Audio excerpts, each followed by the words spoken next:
ఎప్పటికైనా సొంతం.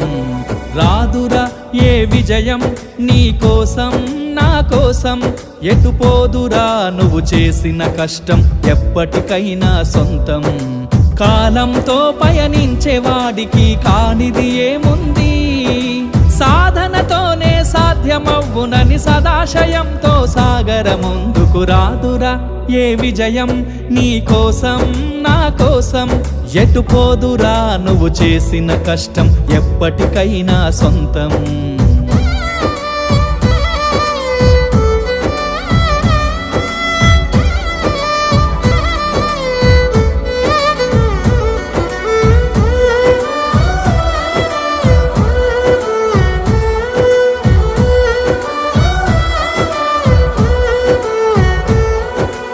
ఆకాశంలో అలలాగా పోయే ఆ పక్షులనే చూడు, అనుకున్న గమ్యం